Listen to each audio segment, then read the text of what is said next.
Thanks for joining us for another edition of The Small Business Show with Jim Fitzpatrick. Good morning, everyone. Jim Fitzpatrick. Thanks so much for tuning in to another edition of The Small Business Show, exclusively right here at ASBN.com.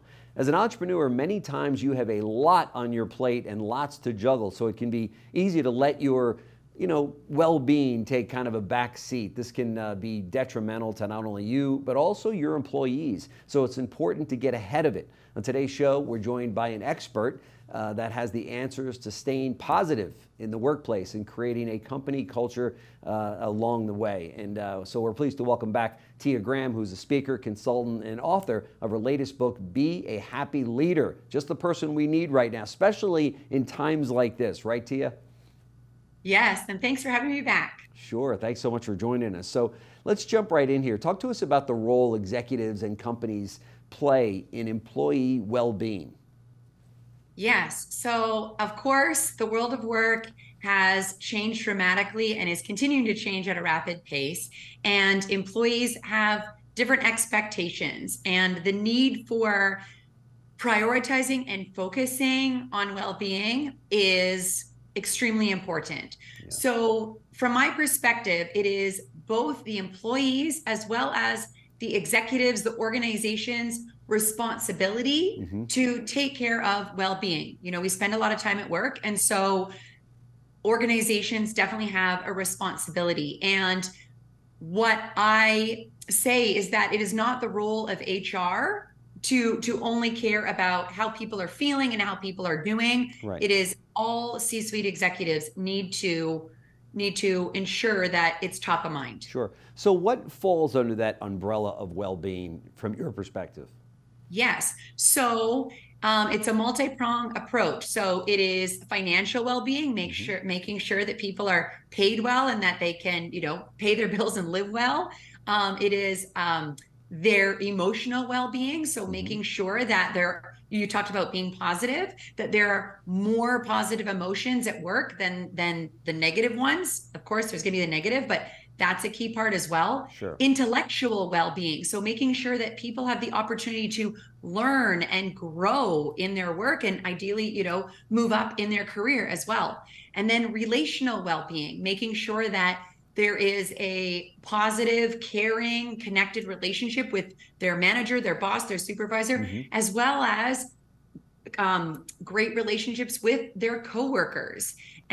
So those are some of the key areas that leaders need to consider when they're thinking about well-being. That's right. That's right. It's often said that people don't leave companies, they leave bosses, right? And so it's so important to make sure, to your point, that relationship is a healthy one. Yes. Yeah. Yes.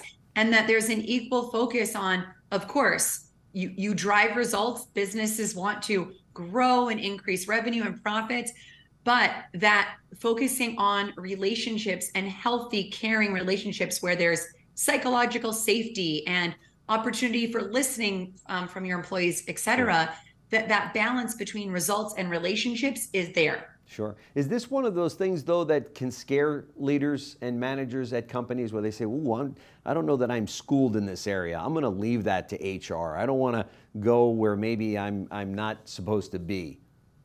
Yes, and there is a seismic shift happening in the world of leadership.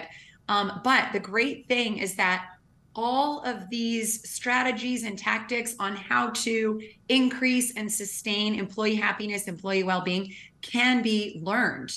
This isn't just genetics or, you can learn it. And so if leaders really want to decrease or stop unwanted turnover and want to have really high engagement and productivity and team morale, it is imperative that if they're not strong in this area, that they learn it and they invest in it. Yeah, it's exactly right. It can be learned. I agree with you on that. So let me ask you this: how can leaders stop feeling overwhelmed? Yes. So I know that it is extremely overwhelming to be a leader right now, and you may have chronic stress. So some of the key ways that leaders can stop being overwhelmed are to make sure that they are getting enough sleep, at least 7 hours a night. They are exercising 4 times a week, that they're eating healthy foods, and that they have proactive stress management strategies.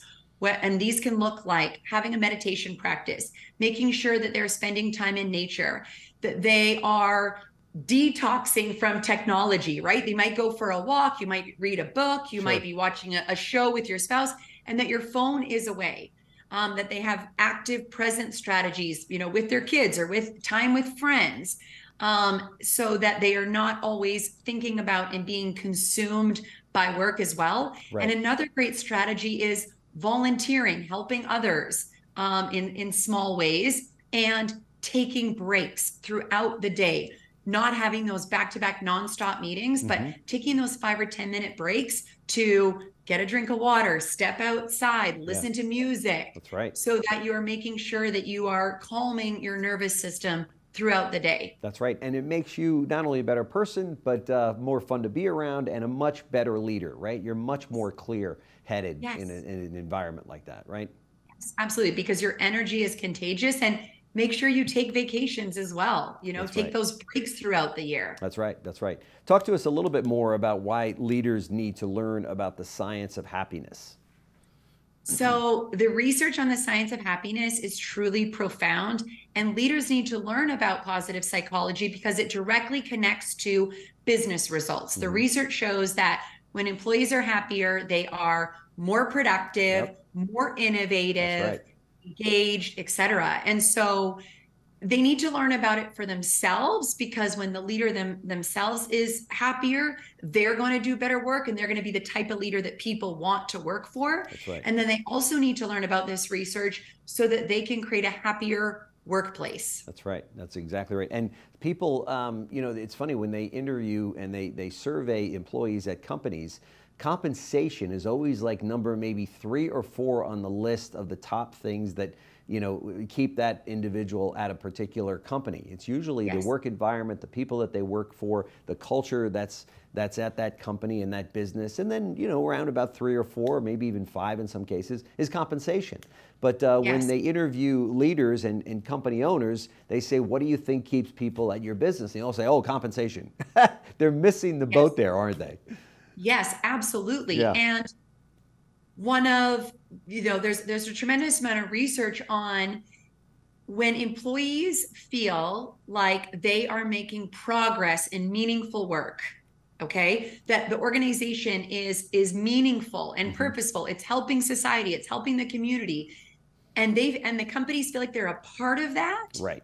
It is such a massive motivator. And I think of a company like Patagonia that does this so well. Employees feel like they're helping the earth, and they work hard, they're motivated. And so they're part of a movement or a cause, right? They're part of a movement, exactly. And so, and every organization has a purpose. It's not just to make money, right?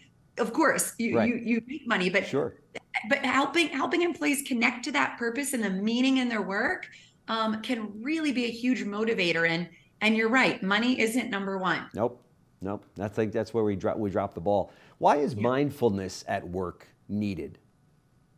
So mindfulness at work is crucial because in our life where we have technology 24/7, emails, Slack, phone, etc., constant news updates, our stress level is high, and it's stress is at an all-time high is what the research shows.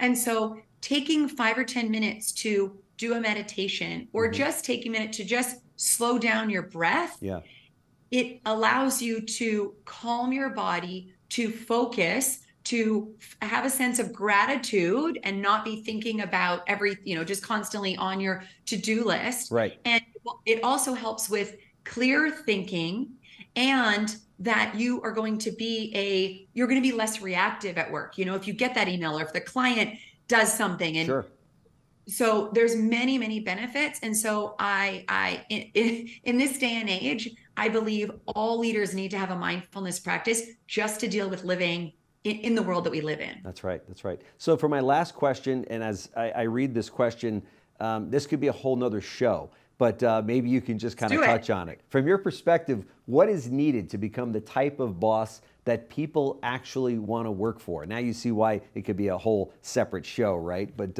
maybe just touch on the high points. Sure. So to be a type of boss where people do not want to go work somewhere else, right, you need to be authentic, be the real you. You need to actually care about these human beings and show them that you care.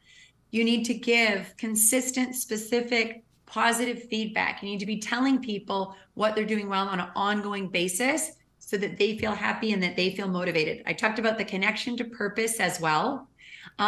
You need to make sure that you are meeting with your team members, the team meetings as well as those one-on-ones, and teaching them and also focusing on their career growth. Right. All others is making sure that people have friends at work. The research on friends at work is also profound. So making sure that people are building those personal relationships. And then also you need to be optimistic and positive about the future. You need to be real, of course, when there are challenges, but you need to be more optimistic than pessimistic. So I could give a lot more. We could do a whole show, but those are a few. That is a great start. We're talking to Tia Graham, who's the founder of Arrive at Happy. She's also a speaker, an author, a consultant, and an all-around happy person. Now you can see why she's a foremost authority on this topic. So Tia, thank you so much for joining us once again on the show. We very much appreciate it. I know that our viewers and subscribers will get a lot out of this segment. So thanks. Thank you for having me. Thanks. Thanks for joining us for another edition of The Small Business Show with Jim Fitzpatrick.